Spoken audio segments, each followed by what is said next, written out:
안녕하세요. 부자오빠입니다. 오늘 이런 댓글이 달렸습니다. 속슬 매수한 지 하루 만에 손절 예정이라고 하시는데 그냥 속슬을 무작정 모으라니 이해가 안 된다고 하십니다.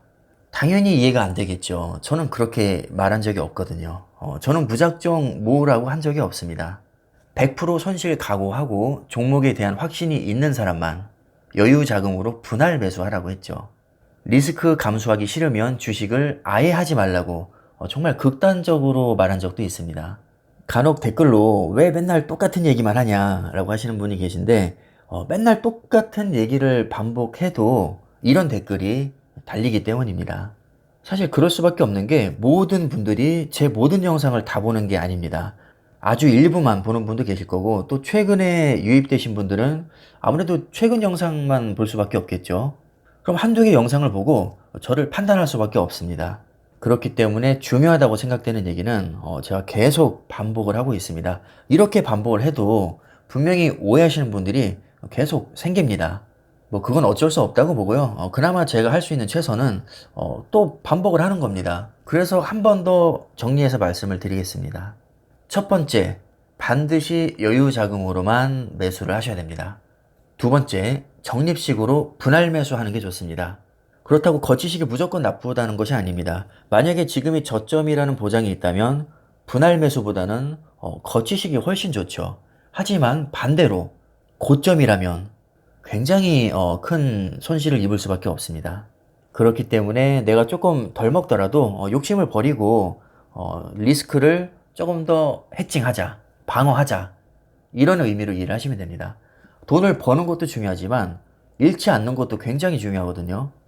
막말로 나스닥이 8천이 아니라 800까지 갈 수도 있는 겁니다. 미국이 망할 수도 있죠. 미국이 안 망한다는 보장은 없습니다. 그러니까 무리하게 빚내서 투자하지 말고 여유 자금으로만 하라는 겁니다. 최악의 경우 100%다 날릴 수도 있기 때문입니다. 무조건 오르기만 하면 당연히 풀대출 받아서 몰빵해야죠. 하지만 주식은 그렇지가 않습니다. 언제 망해도 전혀 이상할 게 없기 때문에 가급적이면 여유 자금으로만 적립식으로 분할 매수를 하는 게 좋습니다. 세 번째, 충분한 공부를 통해서 확신이 생기면 그때 투자를 하시기 바랍니다. 확신이 안 생긴다. 그럼 투자를 하면 안 됩니다. 분명히 말씀드리지만 확신이 안 생기면 그 어떤 종목이든지 애플이 아니라 애플 할아버지가 와도 절대 투자하면 안 됩니다. 네 번째, 100% 손실까지 각오하셔야 됩니다. 주식은 원금 보장 안 되고요. 리스크와 변동성 매우 큽니다. 그렇기 때문에 기대 수익률이 높은 거죠. 하이 리스크 하이 리턴입니다. 내가 지불해야 할 대가가 크다면 그만큼 얻을 수 있는 것도 크다는 뜻입니다. 반대로 리스크가 거의 없다면 내가 얻을 수 있는 것도 별로 없죠. 따라서 리스크를 감수하기 싫으면 주식 투자를 안 하는 게 맞습니다. 주식은 원래 리스크와 변동성이 큰 겁니다. 근데 나는 그거를 감수하기 싫다. 그럼 주식 투자하지 말아야죠. 다섯 번째, 폭락에 대비해서 두 다리 쭉 뻗고 잘 수 있을 정도의 현금을 반드시 보유하는 게 좋습니다. 나는 현금이 하나도 없어도 두 다리 쭉 뻗고 잘 수 있다. 그럼 현금 보유 안 해도 됩니다. 그런데 사람인 이상 우리가 현금이 하나도 없는데 주가가 폭락하고 있습니다. 아무렇지 않은 사람이 있을까요? 아무리 확신이 있어도 주가가 폭락하는 게 눈에 계속 보이는데 현금이 하나도 없습니다. 그럼 당연히 초조할 수밖에 없죠. 그래서 적정 현금은 필수로 보유하는 게 좋습니다. 여섯 번째, 주가가 빠졌을 때 손실에 대한 아픔보다는 더 싸게 매수할 수 있다는 기쁨이 큰 종목에 투자를 하셔야 됩니다. 이론적으로 가장 좋은 것은 매일 오르기만 하는 건데 이런 종목은 세상에 없죠. 현실적으로 생각을 하시기 바랍니다. 주가는 반드시 오르고 내리면서 서서히 우상향합니다. 그리고 생각지도 못한 어마어마한 폭락장 최소한 2년에 한 번꼴은 무조건 온다고 보시면 됩니다. 일곱 번째, 일상생활에 지장이 있을 정도로 괴롭다면 주식과 맞지 않는 성격입니다. 주식은 돈을 벌어서 더 쾌적한 삶을 살기 위해서 하는 거죠. 그런데 주식으로 스트레스 받아서 건강을 잃는다면 쾌적한 삶을 살 수가 없습니다. 따라서 이런 경우라면 주식은 안 하는 게 맞습니다. 돈보다 건강이 훨씬 중요합니다. 건강을 잃으면 다 잃는 겁니다. 주식으로 스트레스 받아서 건강을 잃는다? 그런 주식이라면 저라면 안 합니다.